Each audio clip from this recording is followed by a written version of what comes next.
Pode falar, Márcio. Não, também queria primeiramente é, parabenizar muito, tipo, foi um público assim, um pouco reduzido, mas assim, a discussão foi super rica. Eu acho, inclusive, que assim, a gente podia, o pessoal podia até ter participado mais. Eu sei que vai ficar salvo e tal, mas para as próximas vezes é bom essa discussão assim, ao vivo, né? Eu acho que é sempre mais rica. E muito massa, Bruna, te ouvir. Achei muito bacana. Só queria perguntar assim, mais uma coisa pessoal para você. Você, enquanto uma mulher trans e gaga, não, eu não diria semelhança, mas assim, quais características e tipo de preconceito, assim, não semelhança, mas coisas parecidas assim que você vê nesses dois tipos de opressão que as pessoas tratam assim, falando sobre interseccionalidade. Se tem alguma coisa que você enxergou ao longo da sua vida, que foi um tratamento opressor, de alguma forma um pouco parecido, enfim, se isso existe. Mais uma curiosidade minha mesmo. Bom, vamos lá. A minha realidade também é bem específica. Eu desconfio da minha mãe ser autista. De verdade, eu desconfio dela ser autista.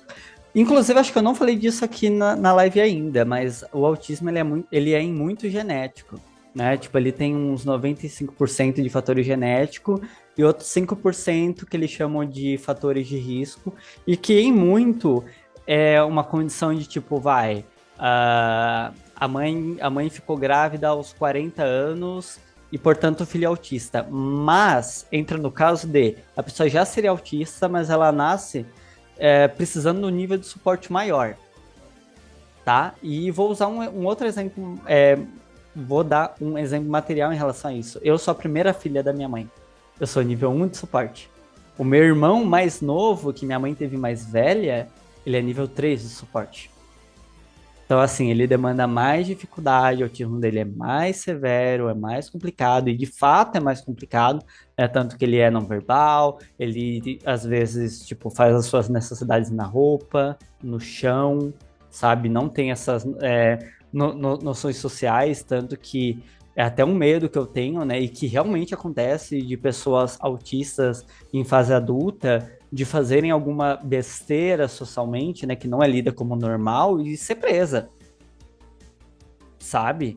De, enfim, de tirar roupa, sabe, no meio da rua, né? E são coisas assim que perturbam a sociedade, né? E infelizmente, às vezes até a pessoa tendo laudo é realmente um problema realmente sem a pessoa poder ser presa, tá? Isso é bem realidade. E, enfim, né, por que que eu falei de tudo isso, né?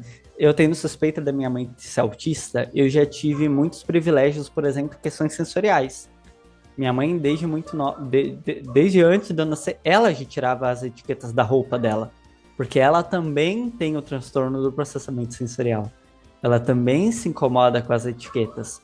Então, para mim, etiqueta, por exemplo, que é algo que me perturba muito, nunca tive problema, sabe? Nunca foi um problema do meu dia a dia, porque eu tinha é, esse cuidado da minha mãe, né? E por conta disso até me afastou muito, assim, de eu me entender como uma pessoa autista, porque eu não tava, tipo, talvez se eu tivesse sofrendo incessantemente o tempo inteiro, sabe? Fosse um sinal de me levarem para uma psicóloga, para um médico, alguma coisa assim, mas eu sempre fui muito acolhida sensorialmente, né? Isso realmente me ajudou muito. E assim, também tem até as questões das repressões de sinais autistas desde pequena, né? Quando eu desenho, por exemplo, eu olho o desenho de ângulos não convencionais, sabe? Enfim, e isso desde quando eu era pequenininha, eu já, tipo, por que você tá olhando desse jeito?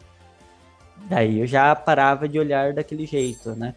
Então, muitos dos meus sinais autísticos, né, por conta de eu poder usar roupa num tecido confortável que me agradava e que não me causava problema social, né, que eu mostraria. Porque quando eu tô com uma roupa desconfortável é nítido, gente. Eu fico me mexendo muito, assim, né? E tem casos, assim, que eu não consigo fugir muito. Por exemplo, calça jeans. Calça jeans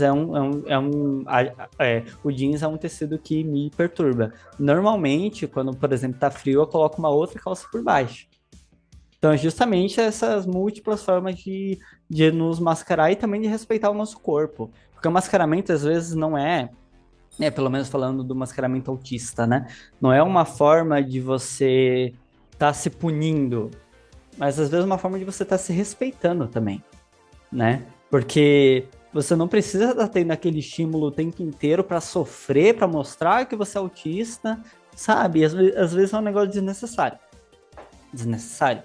Por isso, um fone abafador, né? Essas coisas são tão importantes para pessoas autistas, tipo, não só para elas não mostrarem tanto o autistar, né? Os seus sinais autistas, mas também para se prevenir, né, sensorialmente, e, enfim, dessas formas que, querendo ou não, são agressivas para os nossos corpos, né, para as nossas existências.